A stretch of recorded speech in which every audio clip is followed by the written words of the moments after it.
Friends எல்லோரும் நல்லா இருக்கீங்களா? நம்ம இன்றைக்கி எலுமிச்சங்காய் ஊறுகாய் தாங்க செய்ய போகிறோம். அதுக்கு நான் 15 எலுமிச்சம்பழம் எடுத்து உப்பில் போட்டு குலுக்கி 3 நாள் நல்லா ஊற வச்சு எடுத்து வச்சுருக்கேன். தண்ணி எதுவும் பற்றக்கூடாது. எலுமிச்சம்பழத்தை நல்லா கழுவி வெயிலில் உணர வச்சுட்டு ஈரம் எதுவும் இல்லாமல் சின்ன சின்னதாக வெட்டி உப்பு போட்டு ஊற வச்சுக்கணும். அதுக்கு மசாலா நம்ம ரெடி பண்ணிக்குவோம். இதில் கடுகும் வெந்தயமும் போட்டு பொன்னிறமாக வறுத்து வச்சுருக்கேன். இந்த மாதிரி ரொம்ப கடுகு வற்றாதீங்க. இந்த மாதிரி பொன்னிறமாக நீங்கள் வறுத்தீங்கன்னா போதும்.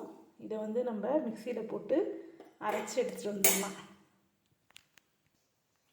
ஒரு 15 பழத்துக்கு நான் 1/2 டீஸ்பூன் வெந்தயம் அதிகம் போட்டக்கூடாது, ரொம்ப கசப்பேறிடும். பழத்துக்கு தகுந்த மாதிரி தான் நம்ம வெந்தயம் போட்டுக்கணும். நான் ஒரு 15 பழம் எடுத்துருக்கனால 1/2 டீஸ்பூன் வெந்தயம், 1 டீஸ்பூன் கடுகு போட்டு பொன்னிறமாக வறுத்து அரைச்சி எடுத்து வந்துட்டேன். நல்ல வாசம் சூப்பராக இருக்குது, கமகமன்னு. இப்போ நம்ம வீட்டில் நீங்கள் மிளகாத்தூள் அரைச்சிக்கிறதுனால அரைச்சிக்கலாம் மிக்சியில் போட்டு. நான் இன்றைக்கி கடை மிளகாத்தூள் தான், தனி மிளகாத்தூள் தேவையான அளவு கொஞ்சமாக போட்டுக்குவேன். காரத்துக்கு தகுந்த மாதிரி போட்டுக்கலாம். இதை போட்டு நல்லா குளிக்க விட்டுருலாம்.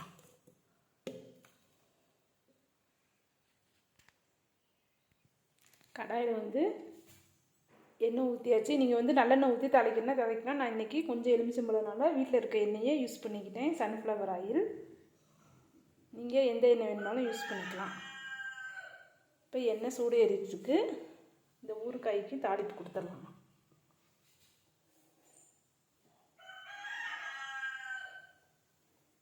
எண்ணெய் சூடு ஏறிச்சு. இப்போ இந்த ஸ்டேஜில் நம்ம கடுகு மட்டும்தான் போடணும். வெந்தயம் போட்டால் ஊறுகாய் உளுந்து போட்டிங்கன்னா ஊறுகாய் சீக்கிரம் கெட்டுரும். அதனால் நீங்கள் கடுகை மட்டும் போட்டு தாளிச்சுக்கணும். இப்போ கடுகு பொரிஞ்சிருச்சு. சிறிதளவு பெருங்காயத்துண்டு, நம்ம எடுத்து வச்சுருக்க கருவேப்பிலையும் அதுக்குள்ளே சேர்த்துடலாம்.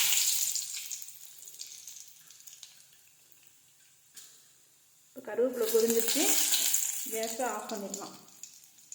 ஆஃப் பண்ணிவிட்டு நல்லா சூட்டோட நம்ம மிளகாத்தூள் போட்டு வச்சுருக்கோம் இல்லைங்களா, அதில் இந்த கொதிக்கிற எண்ணெயை சூட்டோடையே நம்ம இதில் ஊற்றிடுவோம். சுத்தம் நல்லா ஊற்றினா தான்.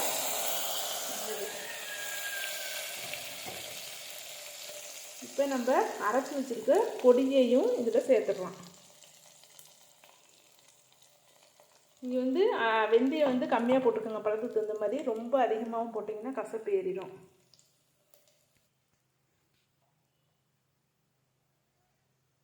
அந்த வெந்தயமும் கடுகும் போட்டிருக்க வாசனை செம்மையாக இருக்குது ஃப்ரெண்ட்ஸ், சூப்பராக இருக்குது.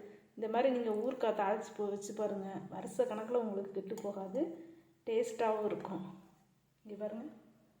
இப்போ இதை எடுத்து நம்ம சூடு ஆறுனதுக்கப்புறம் கண்ணாடி பாட்டிலில் எடுத்து வச்சுக்கலாம். நீங்கள் அப்படியே பாத்திரத்தில் வச்சிங்கன்னா ஒரு மாதிரி இருக்கும். அதனால் கண்ணாடி பாட்டில் இருந்துச்சுன்னா அதை நீங்கள் எடுத்து வச்சுக்கோங்க. இந்த வீடியோ பிடிச்சிருந்தா லைக் பண்ணுங்கள், ஷேர் பண்ணுங்கள், சப்ஸ்கிரைப் பண்ணுங்கள்.